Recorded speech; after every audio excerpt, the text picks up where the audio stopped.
نام کیا ہے، اس کی قسمیں کیا ہے؟ تو توحید کی علماء نے 3 قسمیں بتائی ہیں۔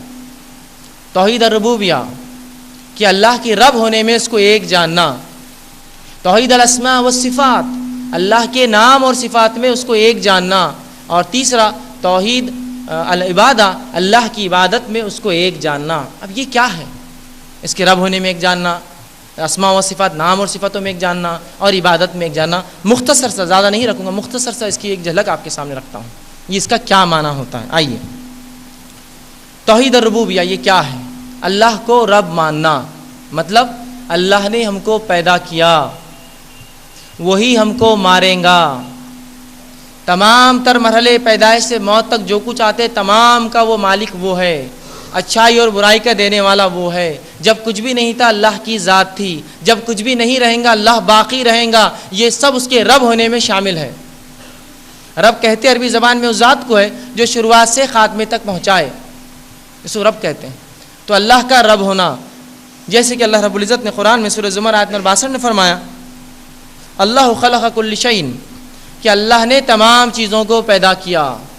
اسی طرح اللہ رب العزت اپنے رب ہونے کے تعلق سے فرماتا ہے، سورہ صافات کی آیت نمبر 96 میں اللہ فرماتا ہے، واللہ خلقکم وما تعملون، اللہ نے تمہیں پیدا کیا اور جو کچھ تم کرتے ہو یہ بھی اللہ نے پیدا کیا، اسے بھی اللہ نے بنایا۔ اسی طرح اللہ رب العزت نے قرآن نے فرمایا، سورہ تغابن کی آیت نمبر جو ہے 11 کے اندر اللہ فرماتا ہے، وما اصاب من مصیبت الا باذن اللہ، کہ کوئی مصیبت تم تک نہیں آتی مگر اللہ کے حکم سے۔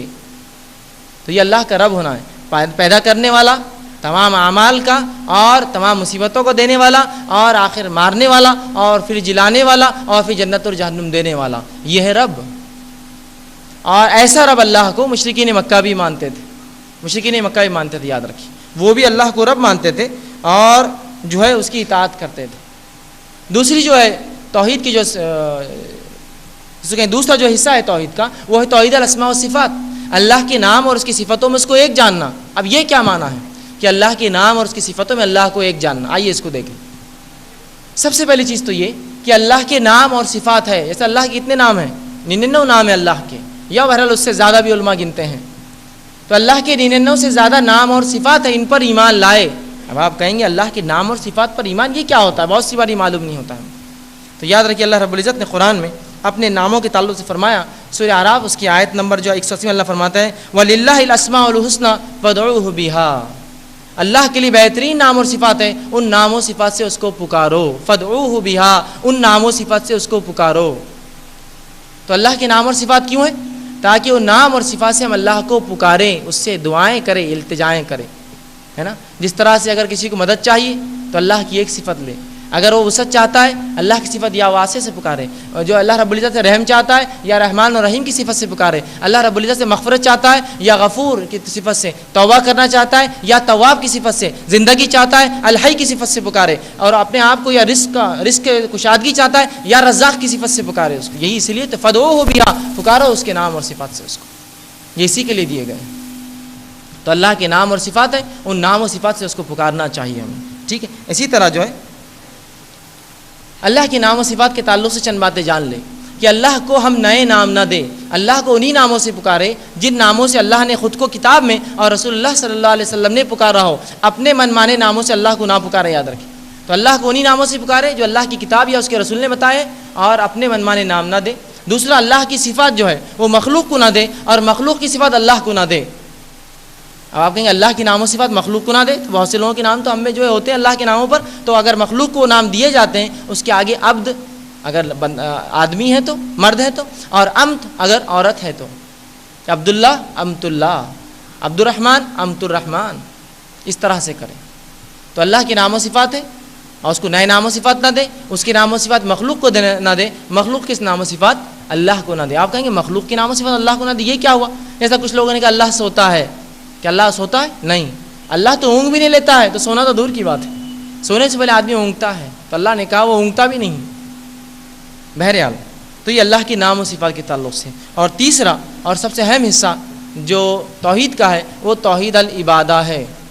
یہ جو 2 حصے پہلے میں نے آپ کے سامنے مرحلے بتائے، ان دونوں کو مشرکین مکہ بھی مانتے تھے، یاد رکھیے۔ وہ کیسے؟ وہ اللہ کو رب مانتے تھے، دوسرا وہ اللہ کے نام و صفت پر بھی عمل کرتے۔ اسی لیے رسول اللہ صلی اللہ علیہ وسلم کے والد کا نام کیا تھا؟ عبداللہ وہ جانتے تھے اللہ کسی کا نام نہیں ہو سکتا ہے، عبداللہ ہو سکتا ہے نا، عبداللہ ہو سکتا ہے، اسی لیے عبداللہ کہتے تھے، عبد الرحمن، اس طرح سے تو وہی جانتے تھے۔ اصل ان کا جو شرک تھا، اصل کمزوری تھی وہ اسی میں تھی، توحید العبادہ، عبادت میں وہ اللہ کے سوا دوسروں کو بھی شریک کرتے تھے، یہی اصل تھا ان کا، جس سے وہ قیامت تک کے لیے مشرکین کہلائے، قیامت تک کے لیے اسی عمل کی وجہ سے جو ہے وہ مشرکین کہلائے، حالانکہ وہ بھی اللہ کو رب مانتے تھے۔ آئیے قرآن کے اندر چند جگہوں پہ اللہ رب العزت نے ان کا عقیدہ بیان کیا اور کہا، سورہ عنکبوت کی آیت نمبر 63 میں اللہ رب العزت فرماتا ہے وَلَئِن سَأَلْتَهُمْ مَن نَزَّلَ مِنَ السَّمَاءِ مَاءً فَأَحْيَا بِهِ الْأَرْضَ بَعْدَ مَوْتِهَا لَيَقُولُونَ اللَّهُ، کہ نبی محمد صلی اللہ علیہ وسلم پوچھئے کہ کون ہے جو آسمان سے بارش کو برساتا ہے اور پھر مردہ زمین کو زندہ کرتا ہے، یہ کہیں گے وہ اللہ، سَيَقُولُونَ اللَّهُ، یہ کہیں گے وہ اللہ۔ تو مطلب مشرکین مکہ یہ بات جانتے تھے کہ وہ اللہ ہے جو آسمان سے بارش برساتا ہے، وہ اللہ جو آسمان سے بارش برساتا ہے، مردہ زمین کو زندہ کرتا ہے، تمام کو پیدا کرنے والا ہے، یہ سب ان کے عقیدے تھے، یاد رکھیے۔ لیکن اصل شرک جہاں تھا وہ شرک تھا اللہ کے عبادت کے اندر، کہ اللہ کے علاوہ بھی عبادت کرتے، اور آئیے اللہ کے علاوہ جن چیزوں کی عبادت کرتے کیوں کرتے یہ بھی جان لے آپ۔ ان کا یہ عقیدہ بھی اللہ رب العزت نے سورہ زمر آیت نمبر 3 میں بیان کر دیا کہ اللہ کے علاوہ دوسروں کی کیوں عبادت کرتے، اور ان کے شرک سے ہمارے شرک کا بھی انشاءاللہ موازنہ کریں گے، پھر کیا ان کا شرک تھا اور کیا ہمارا شرک۔ تو آئیے یہ واقعہ سنیے، اللہ رب العزت قرآن میں سورہ زمر کی آیت نمبر 3 میں فرماتا ہے الا للہ دین الخالص، خبردار ہو جاؤ دین اللہ کے لیے خالص ہے، یا اللہ کے لیے دین کو خالص کر دو، مطلب اپنی نیتوں کو خالص کر لو اللہ کے لیے۔ آگے اللہ رب العزت فرمایا والذین اتخذوا من دونہ اولیاء ما نعبدہم، اور جنہوں نے اللہ کے علاوہ دوسروں کا اپنا ولی، مددگار، حاجت روا، مشکل کشا، دستگیر بنا لیا ہے، من دون اللہ اولیاء، جنہوں نے اللہ کے سوا یہ تمام چیزیں دوسروں کو دی ہیں۔ اللہ رب العزت فرماتا ہے ما نعبدہم، جب ان سے پوچھا جاتا ہے کہ اللہ کو چھوڑ کر دوسروں کو کیوں یہ سب چیزوں کے لیے پکارتے ہو، تو وہ کہتے ہیں ما نعبدہم، ہم ان کی عبادت نہیں کرتے الا لیقربونا الی اللہ زلفا، ہم جو جھکتے ہیں اور جو ان کے سامنے منتیں اور مرادیں کرتے ہیں، یہ نظر نیاز رکھتے ہیں، یہ صرف اس لیے کرتے ہیں ما نعبدہم الا لیقربونا الی اللہ زلفا، یہ اللہ سے ہمیں صرف نزدیک کر دے۔ یہی تو شرک تھا مشرکین مکہ کا، اللہ کو رب مانتے یا سب سے اوپر افضل اللہ کو مانتے، چھوٹے چھوٹے کیوں، تو کہتے یہ تو عبادت نہیں کرتے، ان کو راضی اور خوش کرتے ہیں تاکہ اللہ تک پہنچا دے۔ یہاں تو صرف بیچ میں رکھنے کی وجہ سے یہ قیامت تک کے لیے مشرک کہلائے، اور مسلمان تو یہ عقیدہ رکھتا ہے اللہ کو چھوڑ کے دوسرے بھی دیتے ہیں، یہ تو اپنے شرک میں ان سے بھی گیا گزرا ہے، اور پھر توحید پرست اپنے آپ کو، پھر مسلمان اپنے آپ کو، اور پھر اپنے آپ کو جنت کا مستحق سمجھتا ہے۔ اگر گناہ ایک تو سزا ایک اس شریعت کے اندر، ایک گناہ کے لیے دو سزائیں نہیں ہو سکتی۔ تو گناہ ان کا وہ تھا کہ بیچ میں بنا لیے تھے اولیاء، یہ سوچتے تھے کہ ان کے ذریعے اللہ تک ہم پہنچ سکتے ہیں، اور کہتے بھی تھے ما نعبدہم، عبادت نہیں کرتے ان کے الا لیقربونا الی اللہ زلفا، یہ جو کچھ ہم کر رہے ہیں صرف اللہ سے نزدیکی کے لیے ہو رہا ہے۔ آج کا مسلمان بھی کیا کرتا ہے اپنے شرک میں، اپنے عقیدے میں، یہی تو عقیدہ ہے، ہم ان کو نہیں کچھ پوچھتے، ان کے ذریعے اللہ تک پہنچتے ہیں، یہی تو شرک تھا مشرکین کا۔ پھر وہ مشرک کہلائے اس عمل پر اور ہم مومن کہلائے وہی عمل کر کے، کیسے ہو سکتا ہے ایک کام پر دو لیبل، کیسے ایک ہی دیا جائے گا؟ غلط تو غلط اور صحیح تو صحیح۔ کیا اسلام میں آنے کے بعد یہ سب چیزیں جائز ہوگی ہمارے لیے؟ نہیں، جائز نہیں ہوتی، یاد رکھیے جائز نہیں ہوتی۔